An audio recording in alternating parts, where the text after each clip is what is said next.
Welcome to something new I'm trying. I'm calling it the Wheel of Games, and the idea is simple. I'm going to pull a number between 1 and 4, each number representing a different platform. 1 being PS3, 2 being PS4, 3 being Xbox 360, and 4 being Xbox One/Xbox Series X. We'll then spin the wheel of the chosen platform, and whatever game it lands on I'll have to try to complete/platinum. Before we start, I do want to give a shout out to MayorHairBear, as he's the first YouTuber I saw doing this style of video. While I've changed it slightly, there's no doubt based off of his original idea, and therefore I wouldn't feel right continuing without giving him some credit. Now let's spin, or roll, play, whatever, let's just get started. PS3, okay. Now give me something good here, I don't want to play something ass. I have mostly decent games on here. Okay, I can live with that. Remember me? And with the random game selected, it was time to make a game plan.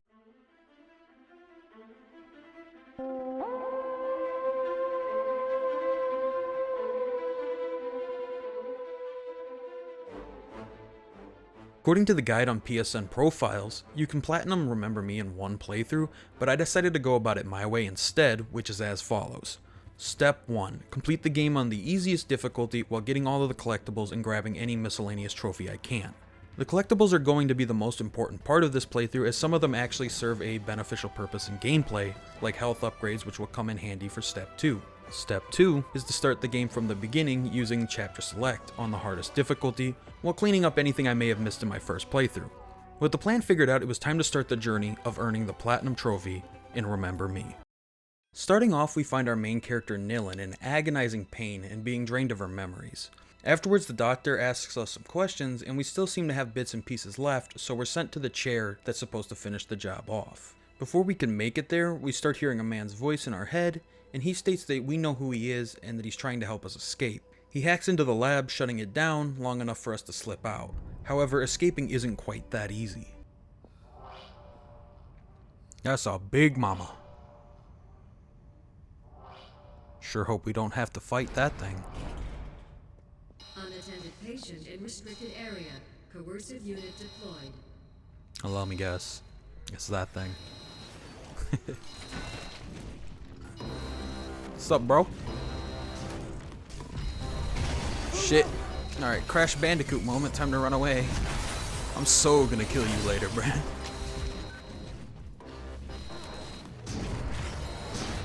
After running from that large robot, we hop into a coffin to escape the facility and unlock our first trophy for completing episode 0. Oh, there we go. First achievement, fuck. Come on, I fucked that up immediately. First trophy on PlayStation 3. Yeah, you heard that correctly. Not only was this the first trophy I'd earned in the game, but also the first trophy I earned on PS3 completely. I just added the PS3 to my console collection recently, as it's the only PlayStation console I was missing, and there's a lot of really cool games that are still stuck on that console, unless you want to deal with game streaming. As we move into episode 1, the man that helped us out explains what's happening, as well as tells us his name is Edge. Nilin was a memory hunter that worked with Edge, and their goal was to take down the mega corporation Memorize, as they've monopolized the human memory market. See, this is a world where only the rich get to remember, and the poor are left to suffer in the slums, unable to afford their own memories.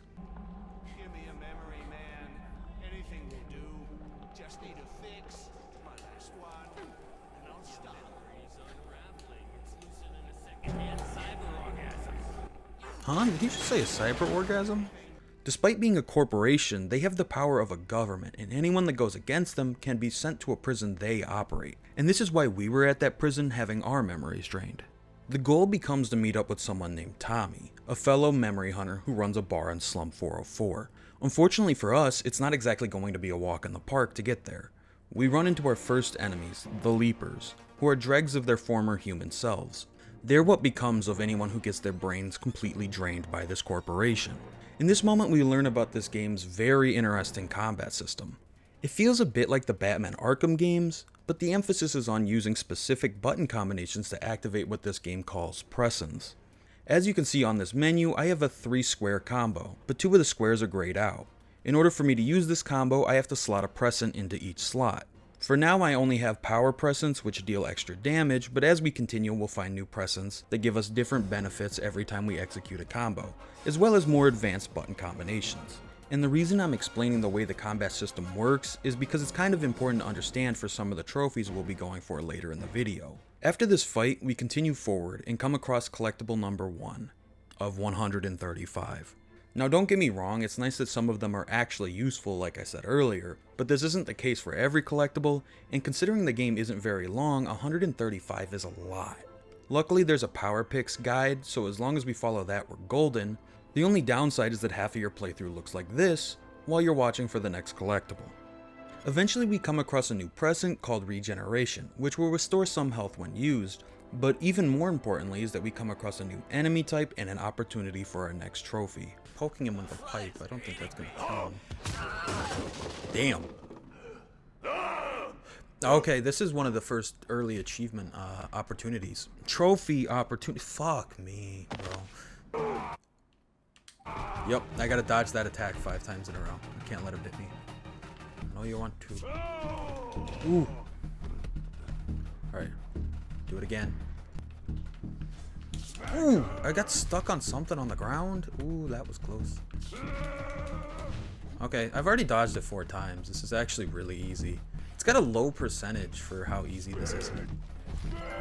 Yep, there we go, trophy. I honestly have no idea how that trophy has a less than 20% unlock rate, but with that out of the way, we continue towards the bar. Along the way, I experienced my first death of the playthrough thanks to my own stupidity. Okay, I really thought, oh fuck, that's my first death, okay. I really thought that was gonna go away sooner than I jumped. Okay, cool. Finally making it to the bar, we meet Tommy, who hooks us up with our old gear and warns us about a bounty hunter pursuing us. Tommy's warning comes a little late, however, and we're both attacked immediately by the bounty hunter, Olga Sadova. Holding a knife to her throat, we're introduced to one of Nelin's most powerful abilities. She can hack into other people's senses and remix their memory. The memory remix sections are interesting. You essentially watch a cutscene and then you're given the ability to rewind and interact with different objects in the memory in order to try to change their outcome. Olga's memory is of her husband's treatment. Dr. Quaid, who we'll become very familiar with later, tells her of the extreme costs of these treatments, and in turn she wants to cash in on our bounty to pay for it. The objective is to alter her memory so that she believes Dr. Quaid killed her husband. However, before we can do this, we have a lot of other work that needs to be done. There's multiple trophies related to these remix sections. The God is a DJ trophy requires us to interact with every possible item in every memory, and the Unbelievable Truth trophy requires us to find every memory bug. Memory bugs occur when you kill somebody within their own memory, as obviously you can't remember yourself dying. This is where these sequences become tedious, as in order to do all the required sequences to fulfill both of these trophies, we'll be rewinding and rewatching the same cutscene over and over again with only slight alterations. On top of this, each memory also has its own specific trophy. In this case, to unlock the You Talkin' to Me trophy, I need to alter the memory so that Olga and her husband have a conversation. For the treatment of memorial afflictions. After earning this trophy and making progress on the others, we can interact with the final sequence of items that will kill her husband and make her think Dr. Quaid is responsible. By doing this, we earn a trophy and she no longer wants to cash in on our bounty.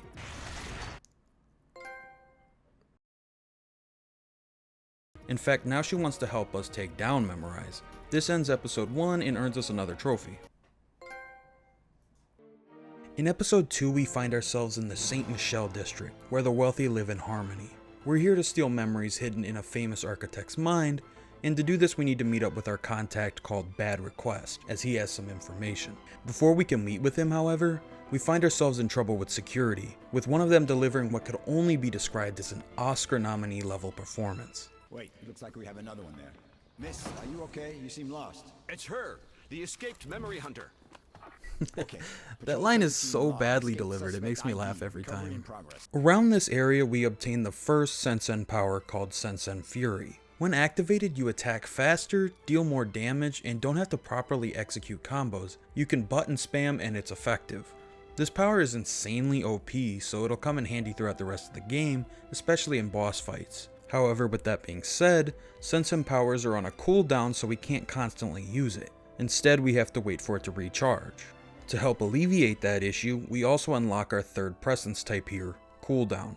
Using this presence in combat will dramatically drop the cooldown timer of any powers you've used. After disposing of all the enemies in the area, we meet up with Bad Request, who really should have been named Bad Phrasing since he asked me to quote, open him up.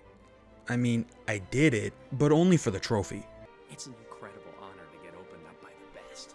Like Hey, yo. your autograph. What?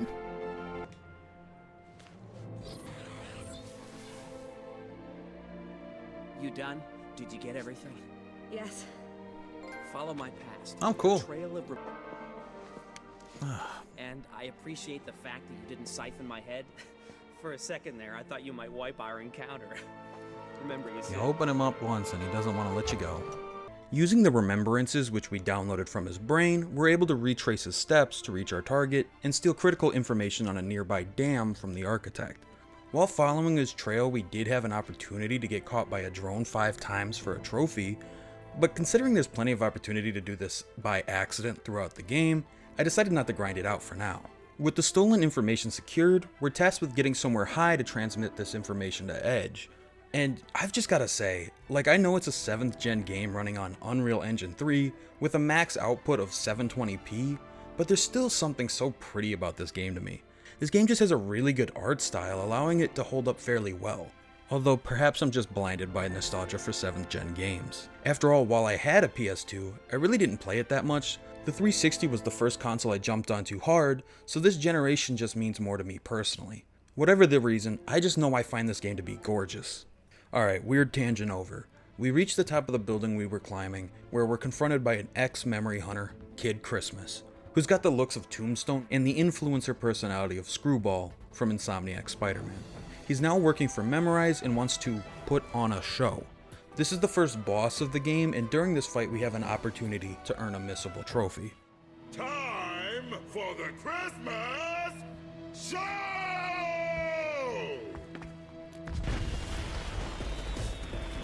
Alright, there's a missable trophy here. I need to beat him in under 5 minutes without dying. Take my So that's exactly what I need to do. I need to dodge him enough to get him off his feet and then hit him with some combos. This is in fact not what I'm supposed to be doing. I don't realize this until the game throws up a tip near the end of the first phase, but I was going about this the completely wrong way. Oh. Well, I'm not going to do that at this point. This phase is almost over, and I'm assuming. It probably would have been smart to just reload the checkpoint when I learned this, but at the time I didn't think of it and continued on to phase 2.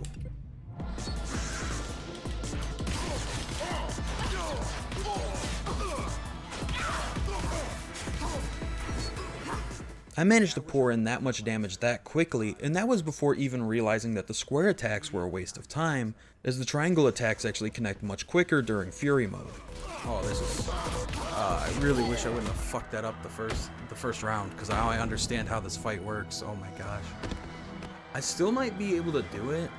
I don't know if this cutscene time counts against me either.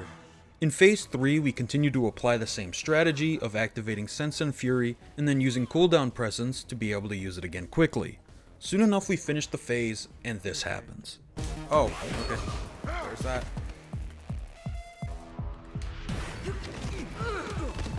Quick time events. Ooh, wrong fucking one. Yeah, I fucked up the QTE. It's not a huge setback, but it's one I couldn't afford to make if I wanted the trophy. Still, I beat the fight and waited to see if it popped. Yeah, I have no idea if I did it in under 5 minutes. Unfortunately, Kid Christmas was right. I hadn't done it. Though I was honestly closer than I expected. Looking at the footage, the fight went on for 5 minutes and 56 seconds, including the cutscenes in between phases. It seems that the timer doesn't pause during those though, as otherwise it would have been under 5 minutes. I finally thought to reload the checkpoint, but it saved after finishing the last phase, making it clear I had missed the trophy for now. Luckily my plan had me doing 2 playthroughs anyway, so I knew I'd have another chance. On the bright side, we now gain his weapon, the Spammer, which is like a little energy gun that goes on your wrist. We can use it in combat, to activate switches, and to gather a new collectible type called Scaramex. Which, why do they look like that? They just look like sperm. Like, that's just a sperm cell. Who approved this design? Ending episode 2, we learn that we just aided in domestic terrorism, as Edge has used the schematics you sent him to sabotage the dam, flooding the city. However, we do earn a trophy here, so who says crime doesn't pay? Morning, sirens blared throughout the entire city when There the we San go. Michelle Dam suddenly opened. Going into episode 3, we're back in Slums 404, where we're tasked with getting into La Bastille, the prison we started the game in. Now that the dam is flooded into the city, the slums' water levels are low enough for us to get in through the sewers. However, we have to reach the subway first, which Tommy can help with, so it's time to head back to the bar. On our way there, we're given the 4th Presson type, Chain, which can be used in a combo to enhance the effect of the previous Presson. We're also introduced to a new enemy type called Stranglers, that can disappear and reappear in darkness. The only way to combat them for now is by exposing them with light sources and then beating the absolute shit out of them. The reason I'm so aggressive in saying that is because I genuinely hate these pricks. They can attack really fast, and while it's dark, there's not a lot you can do to stop them, which means constantly breaking your combos to dodge. It gets especially annoying in sections where they're combined with other enemy types or where you have no control over the light source. Seriously, these guys are assholes. It's not long before we're given another Sensen power, this one being the Sensen DOS or DOS, which will stun every enemy nearby for around 10 to 15 seconds. This gives us a new way to combat the Stranglers, but we won't be using it much for now as there's a trophy we're working towards for beating 15 of them without using that power. Speaking of trophies, we're coming up on the next trophy opportunity. We meet Tommy at his bar, but he's having a leaper issue and needs help taking them out. During this section, Tommy gives us the Junk Bolt, which is a powerful shot you can shoot with the spammer, but it requires a full charge of energy to use. As for the trophy opportunity, this one asks you to complete the bar assault without using any power or regen Pressons. I think this is where the missable trophy starts. I need to survive this entire encounter without using any combo attacks. I can only use this spammer. Oh, okay, yeah, that's right. That's why this is a little tricky, because now this is still going. Jeez. Now I gotta take these guys out. I was under the wrong impression with this trophy, thinking I couldn't use any combos or Sensen powers, which definitely made it take longer. As it turns out, you can use combos with cooldown Pressons, as well as powers like Fury, which would have helped speed up the process, but in the end, my method of using only the spammer worked, securing me the trophy and entry into the subway. Is that all you got? Yeah, there it is. Queen of the Hill. Nailed it. That was actually pretty easy. Tommy tells us of a Johnny Greenteeth, a leaper who's revered by the other leapers like some sort of god. Edge believes that Johnny has memories of all the tunnels underneath La Bastille, so we need to confront him and steal those memories to get in. We eventually find Johnny in a train deep in the subway, and after attempting to sneak up on him, we're confronted. Johnny starts the train, and it's up to us to get to the cabin and steal his memories before the train crashes. Along the way, we're attacked by other leapers, and I unlock this trophy for causing 50 leapers to fall by shooting them off a wall. Ooh, oh, that's probably the knocking people over 50 times. We manage to get his memory and pull the emergency brake, but the train still crashes anyway. Luckily, Nilin is seemingly made out of titanium, so we're perfectly fine. We follow Johnny's remembrance to a manhole cover that we can use to get into La Bastille. But before we can open it, we're attacked by a Zorn, which is a large robot like the one we were chased by at the beginning of the game. The good news is that this gives us an opportunity to earn another trophy. The bad news is that this one can be a bit tricky. I gotta defeat the guy that's about to spawn within 2 minutes. I don't remember the boss fight, but I'd like to get this one done because I'm pretty sure 2 minutes on hard difficulty isn't gonna happen. Attempt 1 was messy, but it was more about learning what to do, like learning that you don't want to damage his arm to the point of his health bar going gray when you don't have enough energy left or you can't use the junk bolt to finish it off. Or learning not to use the junk bolt before the Zorn's chest opens up in the final phase. Oh, I fucked it up. Yeah, I fucked it up. I say we just restart this. Yeah, I shot too early. I needed to wait for him to do that. Then I can shoot him with the thing. Unfortunately, I didn't apply everything I had learned in attempt 1 and wasn't prepared to shoot a junk bolt when he was vulnerable. Ugh, come on. God damn it. On attempt 3, things don't go much better, and I start to get a little frustrated. Okay. God damn it. God damn it. He stun locked me with that thing.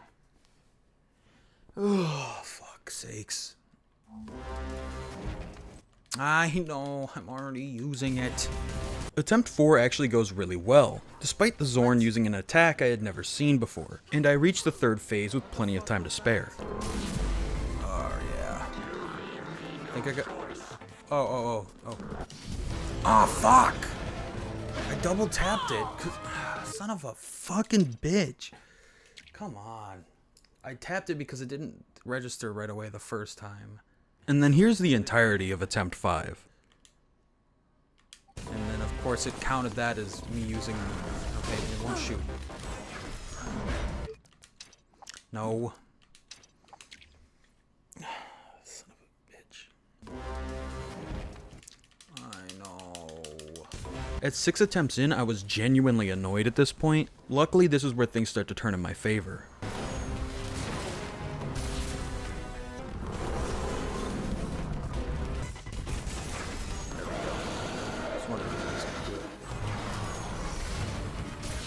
Got it. This is going well. I think this is the run. I get it. Okay, but he did. Why did he do that first? Come on, do the move.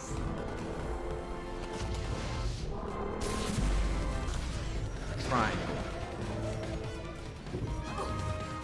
Square. Triangle. All right, there we go. There's no way that wasn't under 2 minutes. I destroyed him this time. That took way more tries than I'm proud to admit, but there's no way that didn't. That was definitely. Okay, there we go. I was like, come on, game. I did it.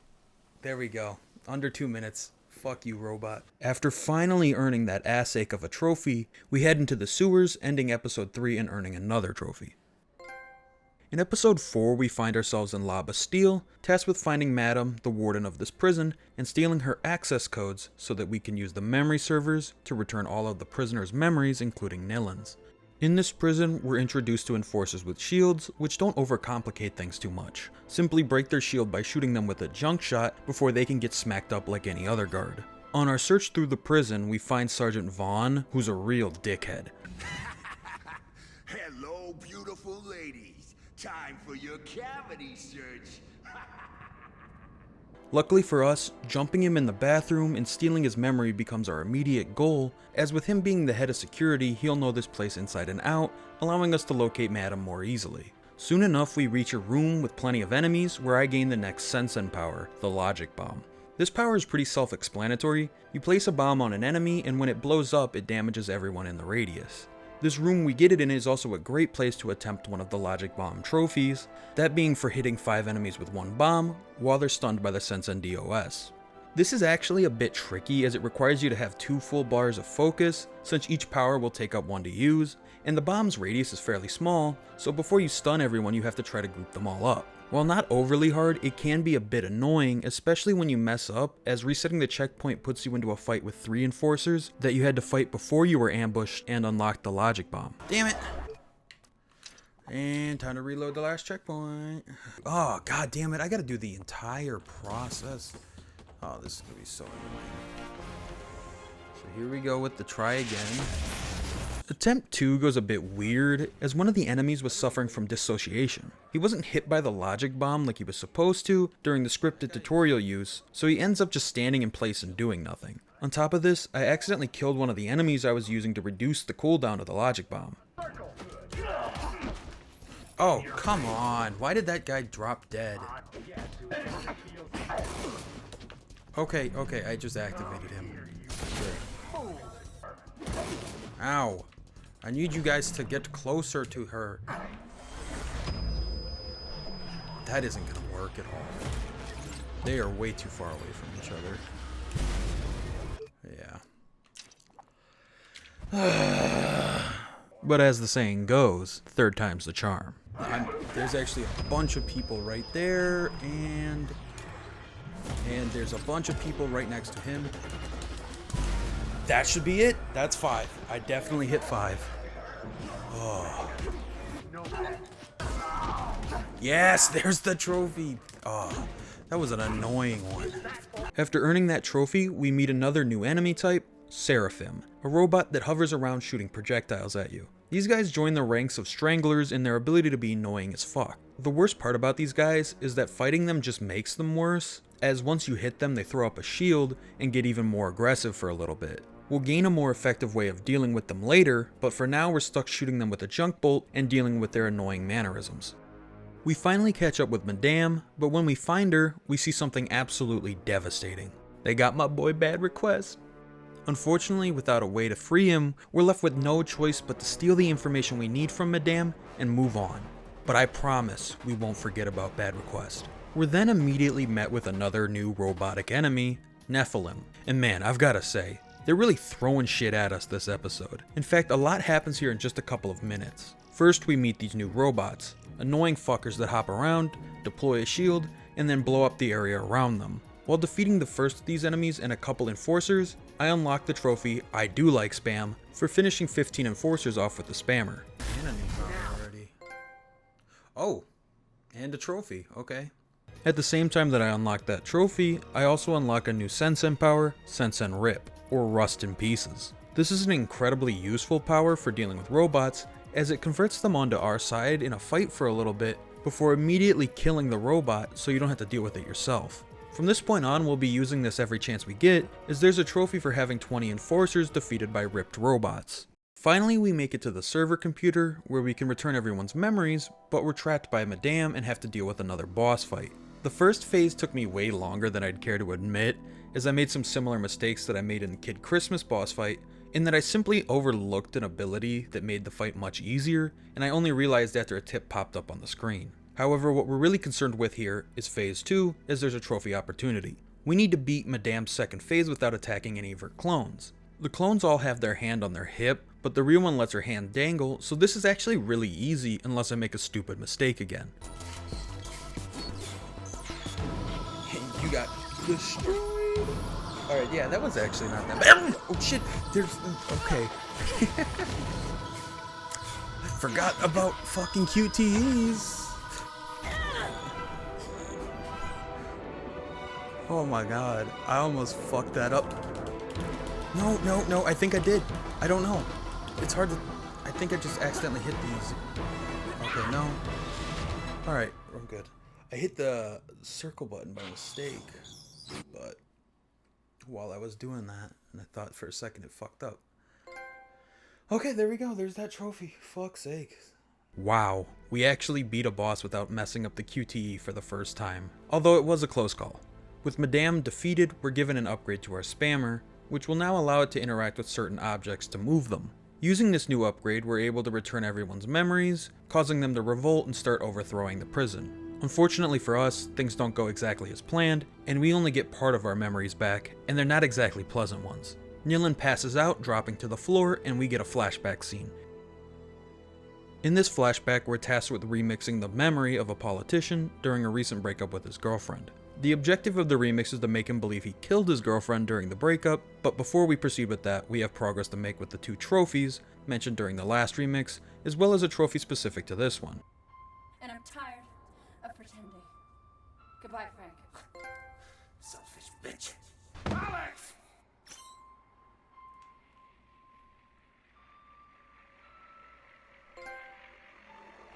After completing the remix, we cut back to him sitting in his office, now believing he killed her, pushing him to, well, let's just say election day may be coming up sooner than expected.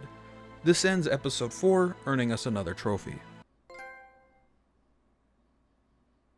While in La Bastille, we learn of something called the Reconversion Project. The idea is to drain prisoners of their memories, turning them into leapers, which they can then control using special helmets, making them slaves. Which in my opinion, they're honestly overcomplicating it. All they really need to do is follow the real-life US prison system. I mean, have you seen the average prisoner's wage? They're virtually slaves already. In fact, you know what? I take back what I said earlier. I guess crime really doesn't pay. Regardless, in episode 5, we're tasked with breaking into Memorize HQ to remix Scylla Cartier-Wells, the president of Memorize, in the hopes that we can change her views and have her cancel the project. However, Nilin is also dealing with a lot mentally, as she's left feeling confused and guilty over the memories we saw just a bit ago. She's questioning whether or not she's doing the right thing. She knows what Memorize is doing is wrong, but she's worried about if her past actions are justified if they're to bring down this corporation. With no one else to turn to, we're left to trust Edge in the hopes that we're really on the right path. Edge reassures us that changing Scylla's memory is the right thing to do, so we continue forward with the plan. Of course, first this requires getting to their HQ, which involves traveling through a now flooded St. Michel district. Apparently this is a challenge for me, as I managed to fail 2 jumps nearly back to back. Cool. Okay, what the fuck was that? To my credit, usually when the arrows show up above a climbable object, that means that's what you're currently aimed at, and therefore will jump to.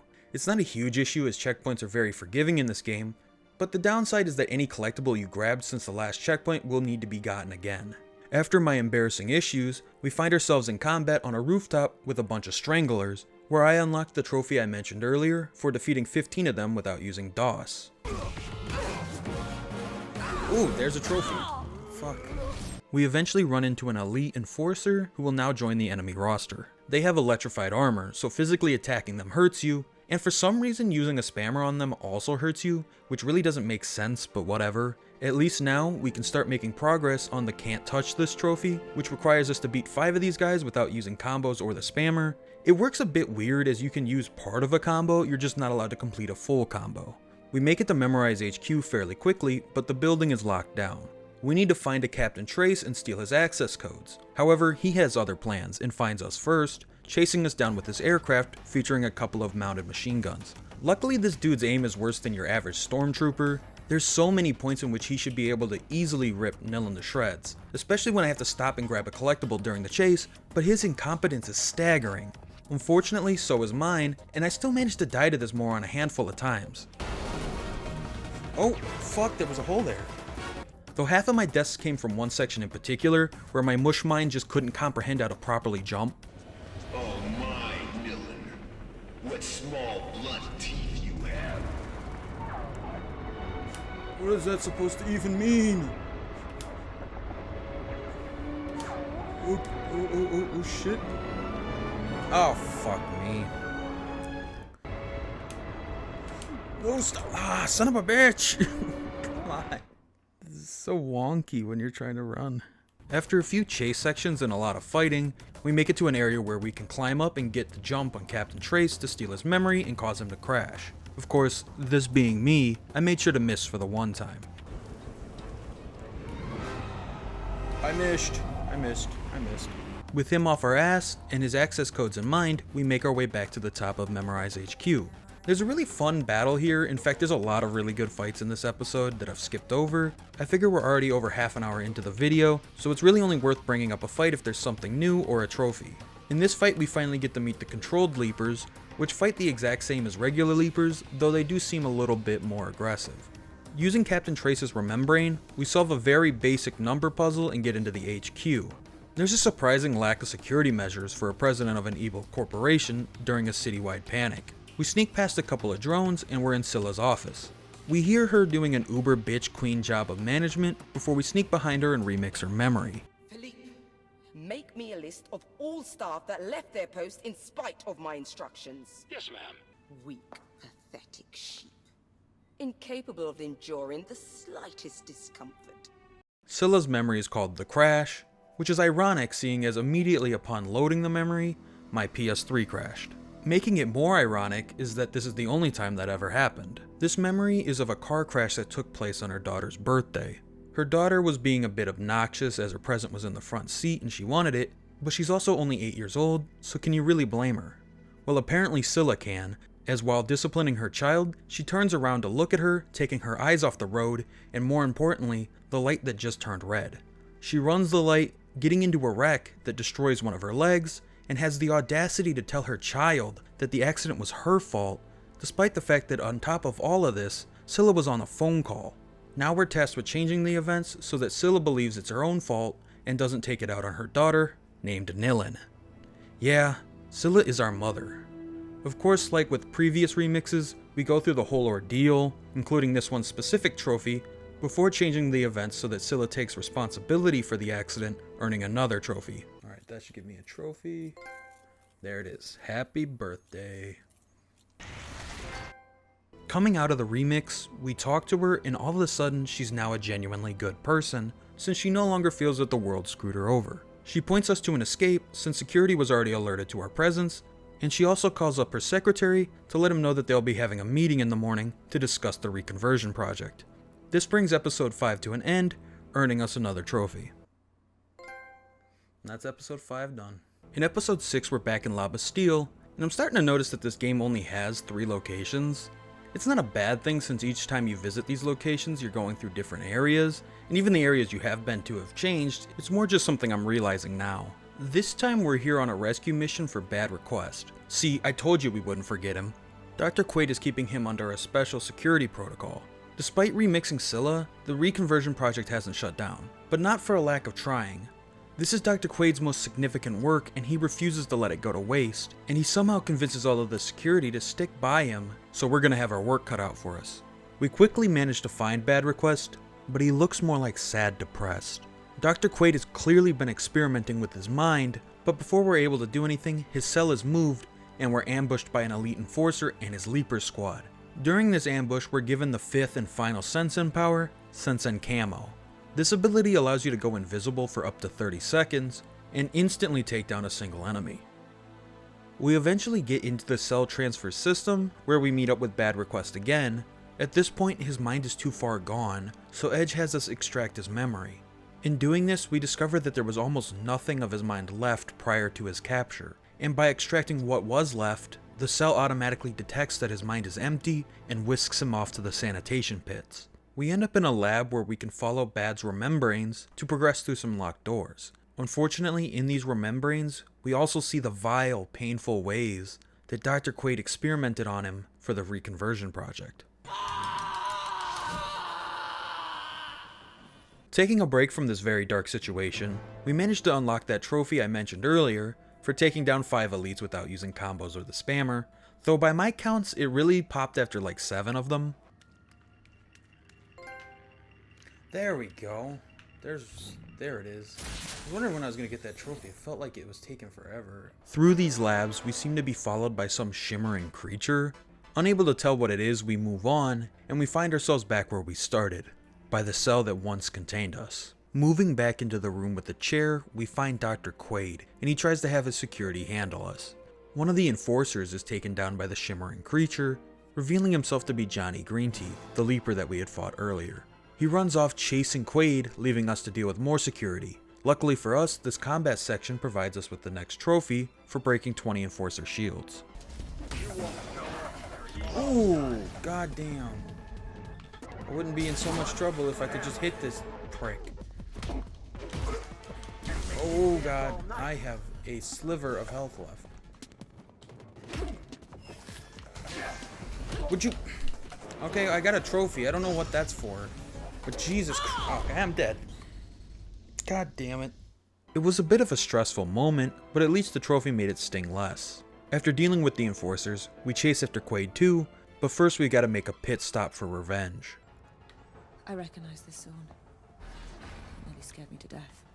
Hey, remember me? Making it to Dr. Quaid, he traps us in an arena, where we have to deal with a lot more enemies, but also where we unlock our 17th total Presson, awarding us another trophy. Man, we're really smashing through trophies now, and that pace is basically going to keep up throughout the rest of the playthrough as we're not far off from the end now. Defeating all of his security sees Dr. Quaid drop the floor from under us, in a last-ditch effort to try to kill us. However, he seemingly forgot about the 8-foot-tall invisible beast that was hunting him down. Johnny grabs Quaid by the throat and throws him down the hole. We climb down the hole into the sanitation pit to find Bad Request knocked out but still breathing, and Dr. Quaid dead. Johnny follows us as there's something he needs that's only accessible down here, the self-destruct sequence. This is where we learn that Johnny was the first victim of the experiments, and prior to turning into a Leaper, he was a scientist working on the project. His goal became to get revenge on Dr. Quaid and destroy Memorize for what they had done to him. However, he's still a Leaper, and at the end of the day, you know how we handle those things around here. So it's time to kick Johnny's ass once again, this time in a true boss fight. In this boss fight, we have the chance of earning a trophy for defeating him without defeating any of his minions. This trophy isn't too bad, but it can be a bit tedious as you can only attack Johnny after using the Sense and DOS to stun him, and the only way to use it in a timely manner is to beat up his minions using cooldown presses. Luckily they can survive a good beating, but you still need to be careful about how much you attack any single lurker. The other part that can make this fight a little annoying is that the leapers that have control helmets on are immune to being stunned, so they'll continue attacking you while you're trying to damage the boss. We managed to nail this trophy first try, but not without some sacrifice. Despite the fact that I managed the QTEs perfectly fine, it still wasn't enough. Bad Request, using the last bit of will he had left, jumps on Johnny's back, distracting him for just long enough for us to get the kill. But at what cost? Johnny gave Bad Request quite a beating before we could finish him off, and unfortunately he doesn't survive. Nilin, Johnny has ordered the destruction of the laboratories. Everything's going to blow. You need to leave. Alright, and there's the trophy for it. We also couldn't do anything about the self-destruct sequence, leaving us no choice but to escape the facility the same way we did the first time, in a casket. This ends episode 6, awarding us another trophy, but unlike usual, not even a trophy can mend this broken heart. Alright, maybe a little, but I'm still sad, okay?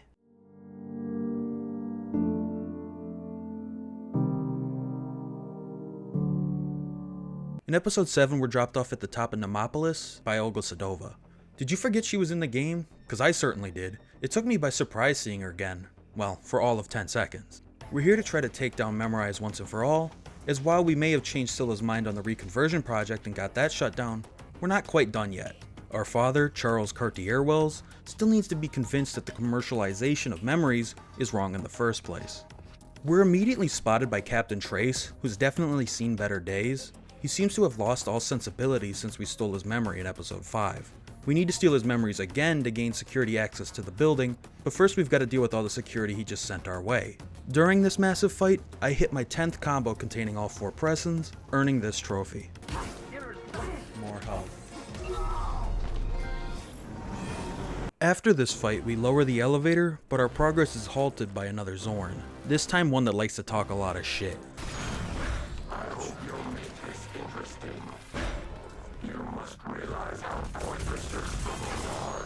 It's genuinely funny that they programmed the Zorn to talk more shit than the actual human enforcers do. We also earn another trophy after defeating him that wasn't actually tied to him, which confused me in the moment. It happened to just be good timing as the trophy was just for defeating 20 total robots. Right. Oh, what the fuck was that for? We eventually unlock enough presents to rearrange our combos and fill the 8-hit combo in. This means we can start grinding the trophy for hitting 40 of these. Ironically, these aren't very easy to accomplish on easy difficulty, mostly due to the fact that enemies simply have too little health. You can usually achieve a single 8-hit combo on an enemy, but if your combo's broken for any reason, they won't have enough health left for you to try again. While still chasing after Trace, we end up in another fairly big combat encounter with a few robots. And after convincing a few of them to join our side, I become 1 trophy richer. I'm thinking it should get the guy in black armor and orange armor. I don't think it's gonna get the elite.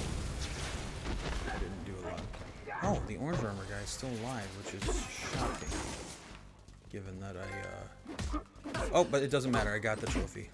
We eventually find Trace, but before we can do anything, he's taken down by a couple of Mourner Leapers. They subsequently steal his memory, so now instead of dealing with 1 paranoid enforcer, we have a mini boss battle with these 2. There's not much worth mentioning here as they have the same mechanics that the Johnny Greenteeth boss fight had. In fact, the trophy we earned is also possible to earn here, but considering we have to deal with 2 of these things, each bringing 5 minions, it was definitely easier to do on Johnny. After defeating both Mourners, we steal the memories we need to find where Charles is located. We need to make our way to the Conception Cube, which is where Charles works on his inventions. On our way there, we're going to unlock a few trophies in rapid succession. First, we find the last Focus Boost collectible, which means we now have the maximum amount of focus bars. Let's upgrade, and therefore a trophy. Maybe? Yeah, there it is. Next, we find the last Sat patch, which maxes out our health. As well as my health is now maxed out, which should make the hard run much easier. Yep, there we go. Finally, we also find the last Memsist memory, or however you pronounce that, which are basically just journal entries that fill in some background lore. I don't know how to pronounce these collectibles, like Mnescent or something. But regardless, that's the last one in the game. So that should pop the trophy for that too. Yep, and that one's a gold. Nice. We're now at the entryway to the Conception Cube, but a few very basic puzzles stand in our way. These are really easy to solve as the hints given by Trace's remembrains make the solutions incredibly obvious. Once we solve them, we make our way past one last fight and step into the cube, earning us the trophy for completing episode 7. In episode 8, we're in the Conception Cube, tasked with bringing an end to memory alteration as a whole. To do this, we first need to climb down to Charles and remix his memory, so that he sees the ability to alter memories as a bad thing. His memory is of the first remix, which he performed on Nilin soon after the accident, so that she'd forget it happened. So we then do a remix inception, where we remix the memory that he's currently remixing. Hopefully this doesn't get too confusing. Now back at the crash scene, we're tasked with changing things, so that memory Nilin remembers dying, and with this being a prototype, causing a bug like that will actually kill her, which will make him believe that he's responsible for his daughter's death. However, like always, we have some steps to take. Firstly, we earn the memory specific trophy. It's kind of a weird one, but yep, there it is. Then we finally finish interacting with every item in every memory, earning that trophy. Oh. With those out of the way, we can trigger the memory bug, which will unlock both the trophy for completing the remix, but also for finding all memory bugs. Coming out of the memory, we find him in distress over the guilt of killing his own daughter, before we reveal ourselves. He immediately catches on to what happened, but nevertheless agrees that this technology has caused nothing but problems. He didn't want the world to suffer like this. The intent with this invention was to cure misery, not cause it. Scylla reveals herself to be there as well, and together they open the lock to the memory servers so we can shut it down permanently. Before we leave, Charles gives us all of our memories back so that we can use them to navigate through the maze-like server system, since we used to come down here all the time as a child. In this maze, we find the last Scaramech, finally finishing off every collectible trophy in the game. And there it is, alright, cool. Boom. That's all 55 of those, like, weird sperm-looking things. And there we go, the last collectible trophy. Thank God that's over. We make it through the maze and find the main computer, named H3O, and Edge starts talking rapidly. You see, Edge was never really a person. He's the machine. He's the amalgamation of all the pain and suffering people chose to forget. He wants to die to be let free from this torture. We don't want to kill him, but he's going to force us to anyway.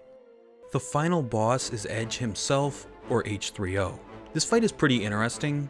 Rather than attacking him directly, you first have to attack memory cubes that spawn that you can only damage using Sense and Fury.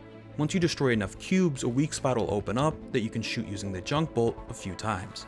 Finally, once you destroy the weak point, you're able to attack him directly, and the game will automatically apply Sense and Fury again.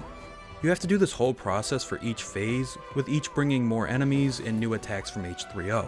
Once you've destroyed the weak point for the third time, you'll get an extra long activation of Sense and Fury, where I finally unlocked the trophy for getting a 14 combo in Fury mode.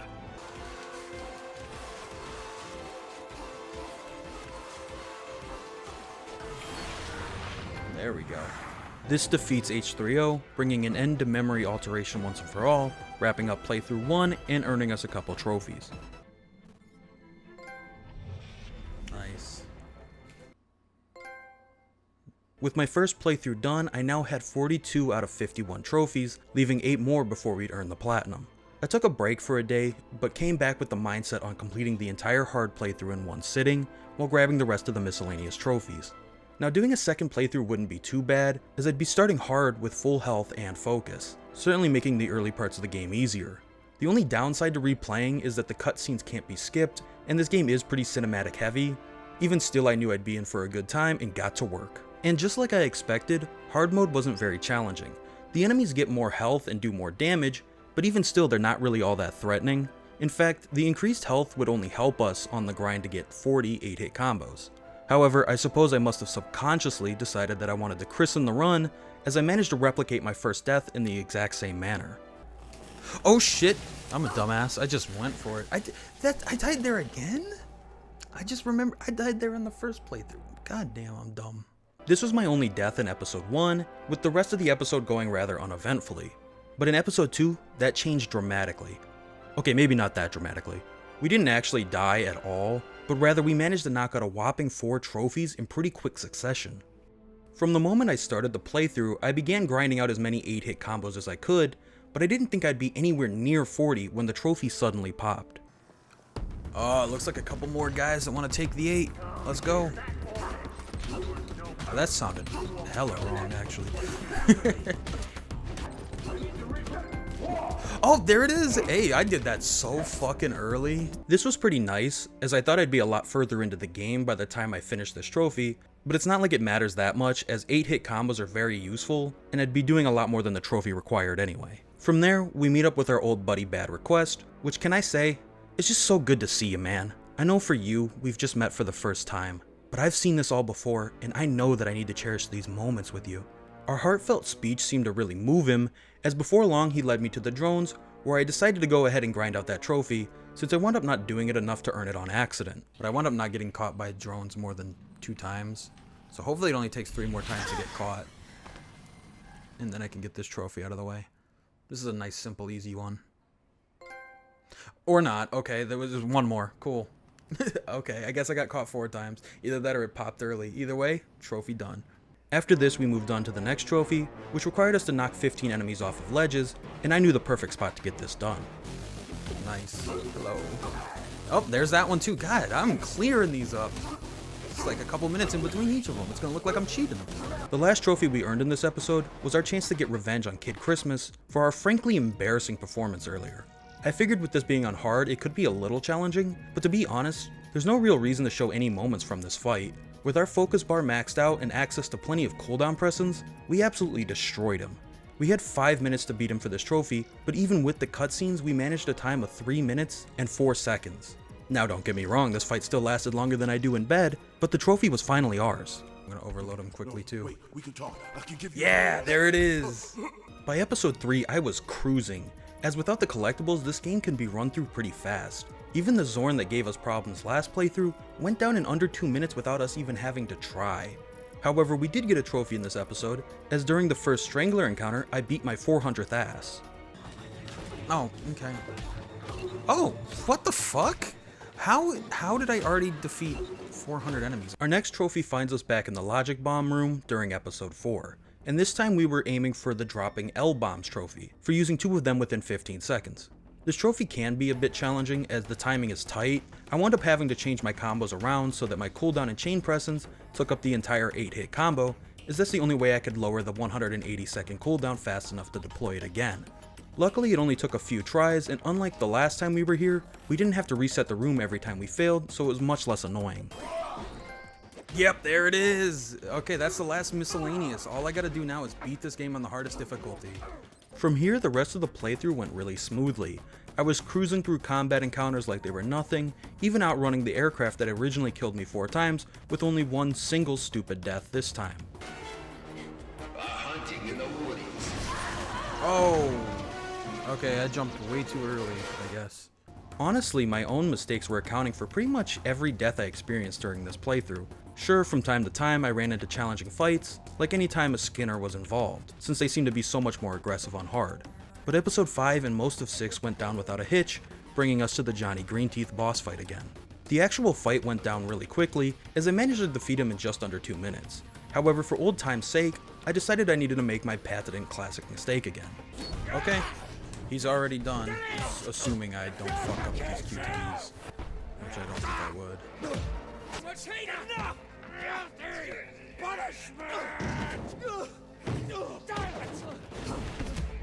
No, it's not! It's not triangle! Fuck! Oh my god, I dipshitted that one. I really fucked that up like an idiot. God damn it. Luckily, failing a QTE isn't a fail state, but in this case it was kind of funny, seeing as Bad Request is supposed to die there, but since we failed the QTE, we'd have to attempt it again, where a now living Bad Request would have to sacrifice himself a second time. Man, we've really put him through so much pain. Carrying on, we make it to episode 7, where I experienced my first combat-related death of the playthrough, as this fight can actually be pretty tough, especially when you get overwhelmed and start making stupid mistakes. What? How? There is no way he hit me. And then, oh my god, I'm getting fucking pummeled. Because I got stun locked. Oh, that's cool. Oh, son of a bitch. Now, I didn't feel like this death was entirely my fault, as it's a bit annoying how long the enforcers can reach, and that during mid-dodge, they can stay locked onto you, giving you no chance to dodge again before they hit. Regardless, that was our last real challenge, as the Zorn in this episode presented no problems, and we quickly made our way to the final boss. I'll be honest, I was expecting more of a struggle here. Don't get me wrong, it's easy to get overwhelmed, especially when he starts doing the wave attack on the second phase, which can wipe out half of your health in a single hit. But as long as you keep moving, it's pretty easy to avoid taking too much damage. Well, this is until phase 3, which can start spawning a lot of enemies. And he starts pulling out the weird crystals from the sky attack that can stun lock you for a second. That's when this happened. No. Get out of the fucking gangbang. Oh, thank God. That was really fucking close. Phew! That was a close call. We managed to beat phase 3 with only 2 bars of health left, which realistically on this difficulty meant we were 1 hit away from death. Thankfully that didn't happen, and we go on to finish the boss fight, bringing an end to hard difficulty. However, it wasn't entirely over. See, I had read online that doing the hard playthrough by using chapter select had a chance of glitching the trophy, so I had no choice but to sit and wait nervously, seeing if it would happen to me. Yeah, give him to me. Alright, there we go, it didn't glitch. Got the hardest difficulty done.